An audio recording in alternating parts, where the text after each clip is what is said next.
자, 오늘 본문을 중심으로 여호와는 나의 목자라는 제목으로 말씀을 선포할 때 큰 은혜 받으시고 은혜가 된다면 아멘하여 하나님 앞에 영광 돌릴 수 있는 기회가 될 수 있기를 바랍니다.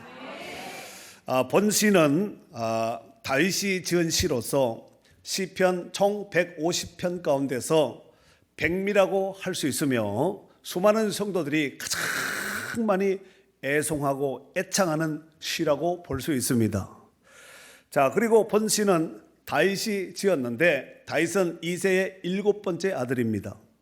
다윗은 어려서부터 목동 생활을 하면서 살았습니다. 그래서 누구보다가도 양의 습성을 잘 알고 있었던 사람입니다. 양은 들짐승 중에서 참 연약한 동물입니다. 이를테면 양은 일단 시력이 좋지 않습니다. 그래서 주변에서 먹잇감을 낚아채려고 맴도는 천적이 맴돌매도 불구하고 그것을 눈치를 빨리 채지를 못하는 거예요.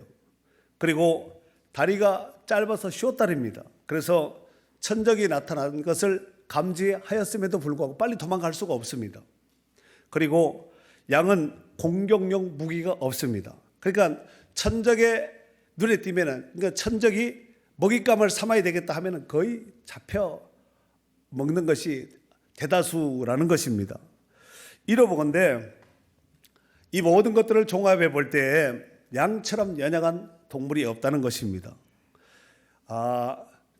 성경 안에 보면은 양은 성도들을 지칭합니다. 상징하지요. 성도들이 이렇다는 것입니다. 하지만 목자가 곁에 있는 양은 완전히 상황이 다르다는 것입니다. 이를테면 천적이 나타나도 걱정할 필요가 없고 먹을 것이 떨어져도 걱정할 필요가 없습니다. 그 이유는 양에 관한 모든 것은 목자가 책임져 주기 때문에 양은 걱정할 필요가 없다는 것입니다.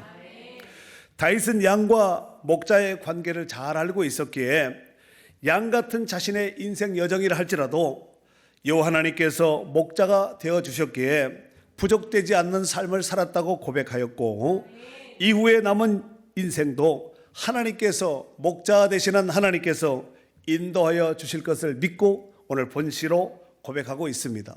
자, 그런 의미에서 우리 다 같이 1절, 2절 다 같이 한번 크게 읽도록 하겠습니다. 시작. 여호와는 나의 목자시니 내게 부족함이 없으리로다.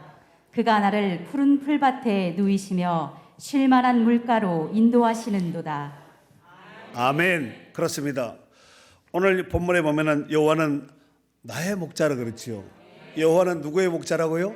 나의 목자라고 말씀하고 있습니다. 그래서 내게 부족함이 없다는 것입니다. 그리고 그가 나를 푸른 풀밭에 누이시며 했는데 여기서 말하는 푸른 풀밭이란 양들이 풀을 뜯기 아주 좋은 상태인 어린 싹, 연약한 싹, 보들보들한 이 싹이 싱싱한 풀이 남으로 인해서 아주 양이 뜯어먹기 최적의 상태를 푸른 풀밭으로 이렇게 표현하고 있습니다. 그래서 양들은 그곳에서 마음껏 풀을 뜯고 편히 쉴 수 있는 그것이 바로 푸른 풀밭이 되는 것입니다.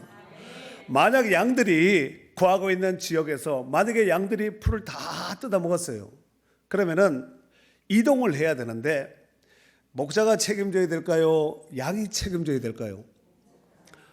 그러려고 목자가 있는 것이 아니겠습니까?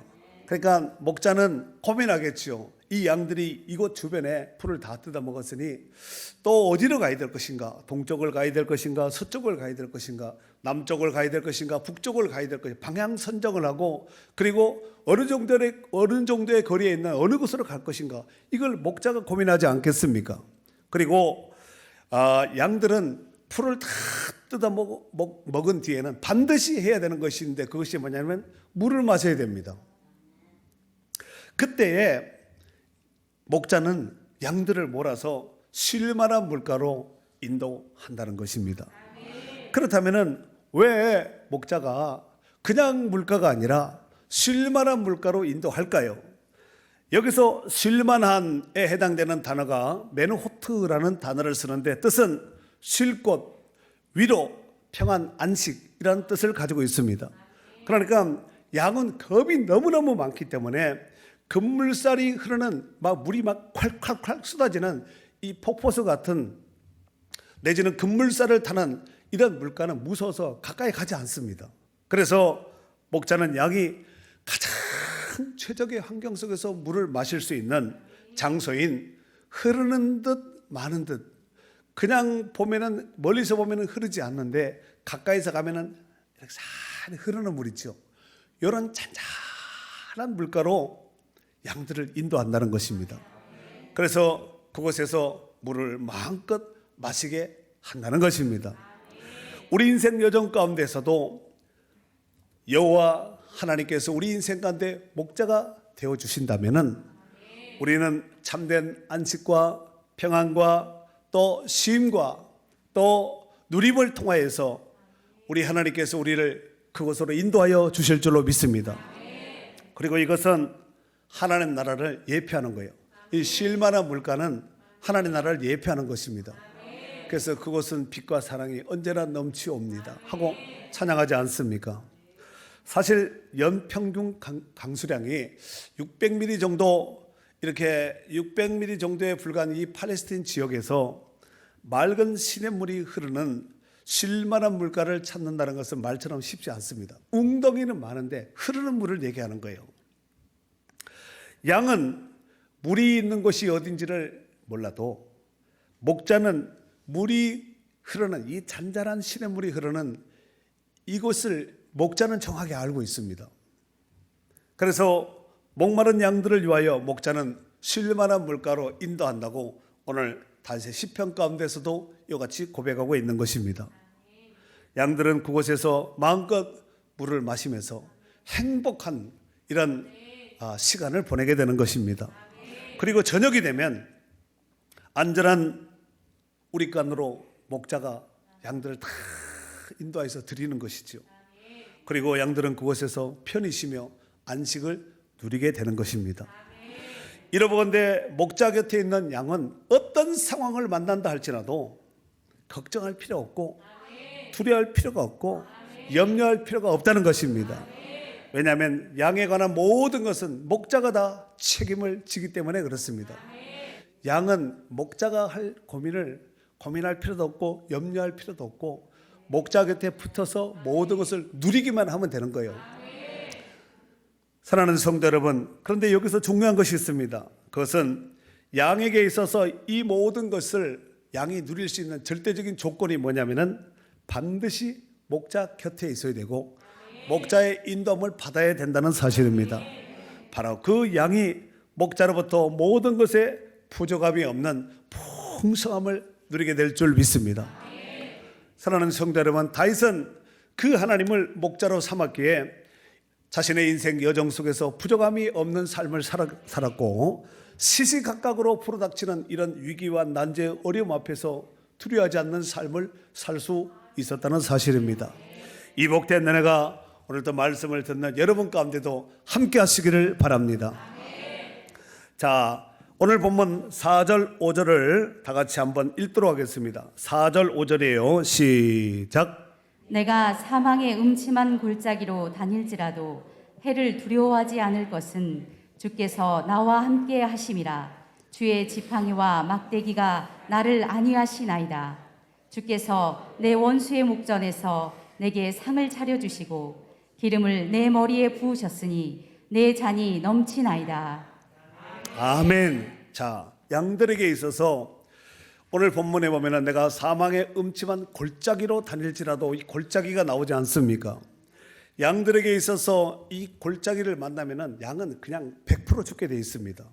여기서 골짜기라 하면 산과 산 사이에 있는 계곡을 말하는 것이 아니라 여러분 계곡과 골짜기는 다릅니다. 오늘 본문에 틀림없이 골짜기로 다닐지라도 골짜기로 이렇게 표현하고 있는데 이 골짜기는 어떤 곳이냐면은 산과 산 사이에 있는 이런 계곡을 얘기하는 것이 아니라 평지 가운데서 낭떠러지를 얘기하는 것입니다. 이해가 되시죠? 평지 가운데서 낭떠러지. 이 팔레스타인 지형에 성지순례 다녀오신 분들은 가보셔서 아시겠지만 평지 가운데 낭떠러지 급경사가 굉장히 많습니다. 양들이 시력이 좋지 못하기 때문에 이걸 눈치채지 못하고 앞양이 가면 뒷양이 그냥 꼬리를 물고 그냥 졸졸졸졸 매하고 쫓아가는 거예요. 그래서 가는 족족이 다 떨어져서 한꺼번에 몰살할 수도 있다는 것입니다.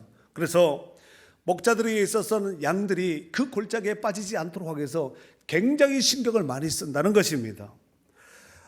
오늘 양들이 비록 이런 사망의 음침한 골짜기를 만난다 할지라도 양이 두려워하지 않을 그 이유는 뭐냐면은 목자가 그 길로 가지 않도록 선한 목자 되는 그 목자가 양들을 인도하고 보호하고 있기 때문에 양들은 걱정할 필요가 없다는 것입니다.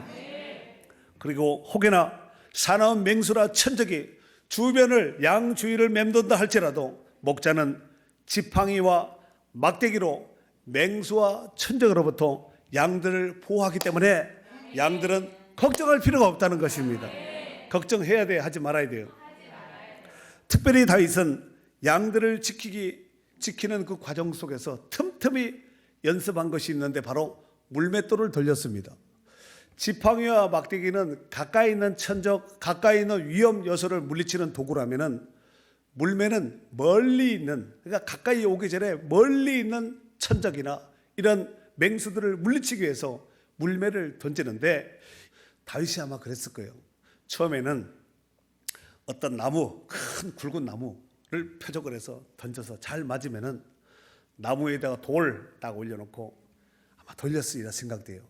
그러다 돌이 맞으면은 좀 작은 돌로, 그리고 가까이 내지는 멀리 당겼다 밀었다, 그리고 상황에 따라서 뭐 돌을 물가에다 올려놓기도 하고 나무까지도 올려놓고 땅바닥에 올려놓기도 하면서 임의의 표적을 바라보면서 물매를 던져서 휙 던지고 휙 던지고 던지고 여러분 수많은 돌을 던지지 않았겠습니까?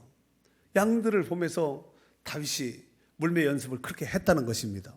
그런데 훗날 그 물맷돌로 블레셋의 장수인 골리앗을 때려 눕혀서 나라를 건지게 되었다는 거예요. 사실 어떻게 본다면은 골리앗이 취하고 있었던 이 완전 무장한 모든 자기가 무장했던 공격력 무기를 가졌던 모든 것들은 최상의 상태입니다. 골리앗이 엘라 골짜기에서 취하고 나온 모든 무기는 최고의, 그 시대 최고의 무기를 가지고 앞장서서 나왔다는 것입니다. 그런데 다윗은 정말 재래식 무기 중에서도 재래식 무기인 돌을 들고 나온 거예요. 강가의 돌멩이를 가지고 물매에 넣어서 돌려서 던졌더니 골리앗의 임에 적중하고 말았습니다. 한 방에, 두 번 칠 것 없이 한 방에 끝나고 말았습니다. 그러니까 신식 무기보다가 재래식 무기가 이겨버린 거예요. 그 무기를 많이 가졌다고 반드시 이긴 것이 아니에요. 성경에 보면은 전쟁은 누구에게 속하였다고 말씀하고 있죠? 하나님께 속하였다는 거예요. 이기고 지는 것은 사람에게 있는 것이 아니라 하나님께, 하나님의 손에 달렸다는 것입니다. 뿐만 아니라 다윗은 틈틈이 수금을 연주하며 악기를 연습하였습니다. 그래서 그 악기를 수금을 타면서 켜면서 하나님을 찬양하면서 자연을 주신 하나님, 양을 주신 하나님, 자기를 이 땅에 태어나게 하신 하나님, 그 하나님을 찬양하며 영광을 돌렸다는 것입니다. 다윗이 얼마나 수금을 잘 탔던지 사울 임금이 악기가 들렸을 때 그 신하들이 다윗을 데려오게 하지요. 그리고 그 앞에서 다윗이 수금을 타자 악기가 혼비백산하면서 도망갔다는 것입니다. 다윗은 성령 충만한 연주자였습니다. 그러니까 우리 반주자들도 연주자들도 그냥 잘해서 안 되고 성령 충만한 연주자가 되어서 하나님 앞에 찬양하며 영광 돌려야 될 줄로 믿습니다. 자, 그러한 다윗의 인생 여정 가운데서도 어렵고 힘든 고통의 때가 있었다는 사실입니다. 이를테면 당시의 임금이었던 사울이 호시탐탐 기회만 생기면 다윗을 죽이려고 하는 거예요. 왜 죽이려고 할까요? 하나님께서 자기를 버리고 사울 임금을 버리고 다윗을 세웠다는 것을, 세우시기를 원하신다는 것을 사울은 알고 있었습니다. 하나님께서 사면 초과 같은 위기 속에서도 하나님께서 동서남북에 하나님께서 울타리가 되어서 다윗을 눈동자처럼 보호해 주시고 지켜주셨다는 사실입니다. 그 하나님께서 바로 우리 하나님이신데 그 하나님이 어떤 위기와 난제를 만난다 할지라도 여전히 변함없이 우리를 사면으로 하나님께서 생명 싸기로 싸셔서 우리를 보호하시고 지금도 인도하고 계시는 줄로 믿습니다. 양된 우리는 두려워할 필요도 없고 걱정할 필요도 없고 쫄 필요도 없다는 것입니다. 할렐루야. 어느 때는 아들 압살롬, 이 압살롬이 정말 효자였거든요. 그런데 이 압살롬이 왕자에 난 쿠데타를 일으킵니다. 그래서 다윗이 너무너무 다급한 나머지 신발도 제대로 신지 못하고 예루살렘 그 골짜기인 기드론 시내를 건너서 요단을 건너서 저 위에 마하나임이라는 그곳까지 도망을 갑니다. 그 땅은 암몬 땅이에요. 이스라엘 땅이 아니라 이방 나라의 땅입니다. 그런데 하나님께서 그곳 가운데서도 인생 가운데 가장 어둡고 힘든 터널 같은 굴 같은 이런 위기 난제, 마치 인생의 외줄을 타는 것 같은 이런 위기 난제 속에서도 하나님께서 다윗의 수치를 가려주고 다윗을 굶기지 않고 이방인의 손길을 통해서 상을 차려서 먹이고 입히고 보호하여 새 힘을 소생할 수 있는 새 힘을 부어주신 줄 믿습니다. 그 은혜가 오늘도 우리 가운데 풍성하게 누려질 수 있기를 바랍니다. 자, 오늘 본문 5절 말씀 우리 다 같이 한번 더 읽도록 하겠습니다. 주께서 내 원수의 목전에서 내게 상을 차려주시고 기름을 내 머리에 부으셨으니 내 잔이 넘치나이다. 아멘. 그래서 지금 다윗이 그렇게 고백을 하는 거예요. 주께서 내 원수의 목전에서 내게 상을 차려주셨다는 거예요. 상을 차려주시고 기름을 내 머리에 부으셨으니 이게 찔끔 부은 것이 아니라 풍성하게 부었다는 얘기예요. 풍성하게 부어주셨으니 내 잔이 넘치나이다. 여러분, 하나님께서 부어주시면 우리의 잔은 넘칠 수밖에 없습니다. 하나님이 부어주시는 이것으로, 이 축복으로 인해서 우리 인생의 잔이 넘쳐나는 귀한 축복을 누릴 수 있기를 바랍니다. 뿐만 아니라 이러한 하나님의 선하신 손길이 지금 누리고 있는 지금뿐만 아니라 이제 이후로 영원토록 함께하여 주실 것을 다시 고백하고 있는데, 내 평생에 그 하나님의 선하심과 인자하심이 그냥 따르는 것이 아니라 어떻게 따라요? 반드시 나를 따르니. 확신하는 거죠. 고백하는 거예요. 확신 속에 고백하는 것입니다. 내가 여호와의 집에 영원히 살리로다 고백하고 있습니다. 그냥 잠깐 살다가 이사가는 이런 전세 월세가 아니라 영원토록 사는 이런 신앙 고백이 아니겠습니까? 이러본데 다윗은 하나님의 집에 거하는 것을 인생 최대의 복으로 여기셨습니다. 고라 자손이 지은 시 중에서 이런 시가 있습니다. 시편 84편 10절 말씀에 보면은 주의 궁전에서 한 날이 다른 곳에 천날보다 나은즉 악인의 장막에 사는 것보다 내 하나님의 성전에 문지기로 있는 것이 좋사오니 그랬습니다. 세상에 있는 천날보다가 하나님의 집에 가는 하루가 낫고 악인의 장막에 사는 것보다가 내 하나님의 성전에 문지기로 있는 것이 좋다는 거예요. 여러분, 하나님을 목자로 고백하는 자가 아니면은 이런 고백을 할 수 있겠습니까? 정말 여호와는 나의 목자입니다. 여호와 하나님만 나의 목자입니다. 고백하는 자가 이런 고백을 할 수 있는 것이 아니겠습니까? 이 고백이 다윗의 고백으로 그치지 말고 고라의 자손의 고백으로만 그치지 말고 저와 여러분의 고백이 되어야 될 줄로 믿습니다. 사랑하는 성도 여러분, 다윗에게 여호와 하나님께서 목자가 되어 주셨듯이 오늘 우리에게도 목자가 계신다는 사실입니다. 바로 우리 인생의 영원한 구원자이신 예수 그리스도입니다. 요한복음 10장 11절 말씀에 보면은 나는 선한 목자라. 선한 목자는 양들을 위하여 목숨을 버린다 그랬습니다. 또 요한복음 10장 14절에는 나는 선한 목자라. 나는 내 양을 알고 양도 나를 안다 그랬습니다. 이름으로만 알 정도가 아니라 그의 모든 것을 안다는 거예요. 그 하나님이, 그 주님이 우리의 목자가 되셔서 우리의 형편과 사정을 다 아신다는 거예요. 마치 목자가 양의 형편을 다 필요를 알고 또 양의 모든 형편을 살피듯이 우리 하나님이 우리 인생 가운데 목자가 되셔서 그와 같이 살피고 필요와 모든 것에 부족되지 않도록 하나님이 공급하시는 살아계신 하나님이신 줄로 믿습니다. 히브리서 13장 20절에는 양들의 큰 목자이신 우리 주 예수라 그랬습니다. 양에게 목동이 있다면은, 양에게 목자가 있다면은 우리에게는, 우리 인생 가운데는 양들의 큰 목자이신 우리 주 예수 그리스도가 계시는 줄로 믿습니다. 히브리서 3장 1절에는 그 예수를 깊이 생각하라는 거예요. 어떻게 생각하라고요? 깊이 생각하라는 거예요. 이 생각하라는 이 말은 잊지 말고 기억하라는 말씀입니다. 디모데후서 2장 8절에 보면은 내가 전한 복음대로 다윗의 씨로 죽은 자 가운데서 다시 살아나신 예수 그리스도를 기억하라 그랬습니다.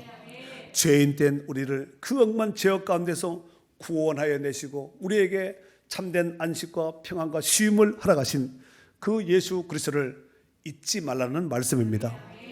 사랑하는 성도 여러분, 과거에 출애굽한 이스라엘 백성들에게 있어서 광야 40년의 여정은 목자 되신 하나님께서 마치 목자가 양을 인도하듯이 철저하게 그들 곁에서 자기 눈동자처럼 그들을 살펴주셨고, 마치 독수리가 그 새끼를 자기 날개에 업고 너풀거리며 받은 것 같이 하나님께서 그들과 가까이 하여 주셨고 그들을 철저하게 보호해 주셨다는 사실입니다. 하나님께서 구름 기둥의 에어컨으로 쫙 틀어서 그들을 시원하게 인도하여 주셨고, 밤에는 얼음이 얼 정도로 밤에 추운데 그 추위를 이기기 위해서 하나님께서 불기둥을 세우셔서 그들을 쾌적의 온도를 유지하여서 그들을 따뜻하게 보호해 주셨다는 사실입니다. 또한 그들이 목마를 때는 반석을 깨트려서 생수를 마시게 해주셨고, 그들의 배고픈 문제를 해결해 주시기 위해서 하늘 만나를 날마다 비 오듯이 쏟아져 부어 주셨다는 사실입니다. 그리고 가끔씩 고기 뷔페도 해주셔서 매출하기를 정말 이 사이에 고기가 빠지지 않을 정도로 풍성하게 고기 뷔페 만찬도 만들어 주셨다는 것입니다. 이것이 일반 주택 거주지에서 생활권에서 해준 것이 아니라 광야에서 그렇게 해주셨다는 거예요. 여러분, 지금 우리는 인생 광야를 살아가고 있습니다. 그래서 하나님이 돕지 않으면 우리 인생을 살 수가 없습니다. 살아가는 자체가 불가능합니다. 이러한 이스라엘 백성들의 광야 40년 여정을 인도하여 주신 그 하나님께서 성경에는 뭐라고 기록을 하고 있냐면은 신명기 2장 7절 한번 읽어볼까요? 내 하나님 여호와께서 내가 하는 모든 일에 내게 복을 주시고 내가 이 큰 광야에 두루 다님을 알고 내 하나님 여호와께서 이 40년 동안을 너와 함께 하셨으므로 내게 부족함이 없었느니라 하시기로. 아멘. 너희가 이 광야, 이 큰 광야를 두루두루 다님을 아시고 내 하나님 여호와께서 이 40년 동안을 너와 함께 해주셨다는 거예요. 그리고 내게 부족함이 없도록 만들어 주셨다는 거예요. 그들만 그렇게 한 것이 아니라 우리도 지금 그렇게 하고 있는 거예요. 이것을 느끼는 자가 영성 있는 자예요. 하나님 눈에 보이지 않는데 무슨 함께 한다고, 무슨 보호해 준다고, 무슨 지켜주신다고 이렇게 하시면 안 됩니다. 시편 34편 9절에는 너희 성도들아 여호와를 경외하라. 그를 경외하는 자에게는 부족함이 없도다 그랬습니다. 시편 34편 10절에는 젊은 사자는 궁핍하여 줄일지라도 여호와를 찾는 자는 모든 좋은 것에 부족함이 없으리로다 그랬어요. 모든 것 가운데서, 좋은 것 가운데서 부족함이 없도록 공급하시고 부어주신다는 말씀입니다. 시편 37편 5절에는 그를 의지하면 그가 이루어 주신다는 거예요. 잠언 16장 20절에는 여호와를 의지하는 자는 복이 있느니라 했고, 사무엘상 17장 45절에는 골리앗 앞에 선 다윗이 이런 고백을 하지요. 너는 창과 칼과 단창으로 내게 오지만 나는 네가 모욕하는 만군의 여호와의 이름으로 내게 가노라.